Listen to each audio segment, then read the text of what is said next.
Good day, sir. I am April 3 Suarez Lindorio, BSEM3. I'm going to discuss the highlights of DAO 2015-02. Administrative Order Number 2 of 2015 on the harmonization of the Philippine Environmental Impact System and the Philippine Mining Act of 1995 in relation to mining projects. So consistent with the continuing effort of the Department of Environment and Natural Resources to rationalize the implementation of the Philippine Environmental Impact System, Presidential Decree 1586, and the Philippine Mining Act of 1995, Republic Act Number 7942. The following rules and regulations are hereby promulgated for the information, guidance, and compliance of all concerned. Section 1 Basic Policy. It is the policy of the DNR to address the environmental impacts and safety concerns in the implementation, operation, and abandonment, decommissioning, rehabilitation of mining projects. Section 2 Objective. This order aims to harmonize compliance, monitoring and reporting systems, and funding mechanisms in accordance with the PEISS and Mining Act requirements. Section 3 Coverage. This order should cover mining projects considered as environmentally critical projects, as defined in the revised procedural manual for DNR Administrative Order Number 2003-30, implementing rules and regulation for the PEISS. Section 4 General Provisions. The Environmental Compliance Certificate and the Environmental Impact Statement shall serve as the basis in the preparation of the Environmental Protection and Enhancement Program. And final, Mine Rehabilitation or Decommissioning Plan. The latter shall be submitted in light of the Abandonment Plan as per DAO number 2003-30. The abandonment plan for the ancillary facilities within the mining project area and covered by a separate ECC should be integrated in the FMR or DP for the mining project. A joint financial audit of the mine rehabilitation plans and environmental trust plans by the Environment Management Bureau and Mines and Geosciences Bureau using audit guidelines formulated by the same shall be done periodically. See the Contingent Liability and Rehabilitation Fund Steering Committee and the Committee under DAO number 2010-21 providing for a consolidated Department of Environment and Natural Resources Administrative Order for the implementing rules and regulation of the Republic Act number 7942, otherwise known as the Philippine Mining Act of 1995, should be reacted in light of the Environmental Guarantee Fund Committee under DAO number 2003-30. Next is the CLRF and the fund allocated for social development and management program as provided for the under DAO number 2010-21 together with the ETF should be stabilized in lieu of the EGF and the Environmental Monitoring Fund as provided for under DAO number 2003-30.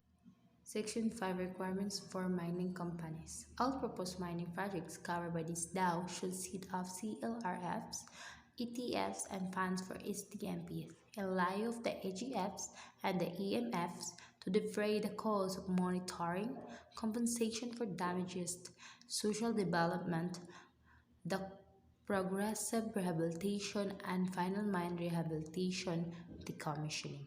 GFs and EMFs for ancillary facilities within the mining project area and covered by the separate ECC should be integrated in the CLRF, ETF, and fund for the SDMP for the mining project. So I have here the various environmental laws, rules and regulation of all mining projects.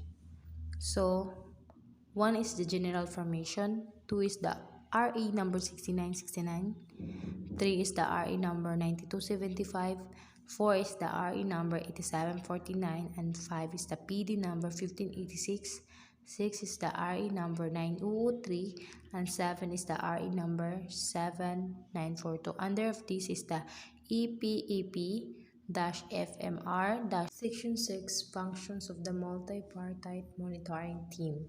Multipartite monitoring team for a mining project should be operationalized in compliance with both DAO numbers 2003-30 and 21 and shall be shared and co-chaired by the AMBRO and MOBRO representatives, respectively. For this purpose, it should have the following function: monitor the proponent compliance with the conditions stipulated in the ACC Environmental Management Plan and Environmental Monitoring Plan and commitments made in the ELA report, EPAP, FMR, and DP and STMP. So validate the proponent's SMRs. So submit monitoring or validation reports following the format attached as Annex B to the MRFC, EMB, Central Office, semi-annually, and EMB and MGROs quarterly. Next is the make available monitoring validation reports to interested stakeholders. Next is to receive complaints, gather relevant information to facilitate determination of validity of complaints or concerns about the project and transmits to the proponent concerned, the EMB and MGBROS and or MRFC. As the case may be, the recommended measures to address the complaints copy furnish the complainants. And last is the developed manual of operation based on the outline attached as Annex C and as it jointly approved by the EMB and MGBROS concerned, as endorsed by the MRFC. Section 7. Duties and responsibilities of the MGB Central Office and Regional Offices. The Mines and Geosciences Bureau is the primary government agency under the Department of Environment and Natural Resources, responsible for the conservation, management, development, and proper use of the country's mineral resources, including those in reservation lands of public domain. Duties and responsibilities of the EMB Central Office and EMB Regional Office.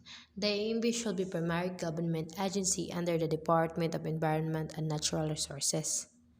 And the Section 9, illegal mining operation, which is in case of an illegal mining operation, the MCBRO concerned shall issue the appropriate stoppage order. Section 10, incentives. The standardization of incentives for member of the MRFC, MMT, CLRF, AC, and CLRFSC technical working group shall be provided in the separate guideline.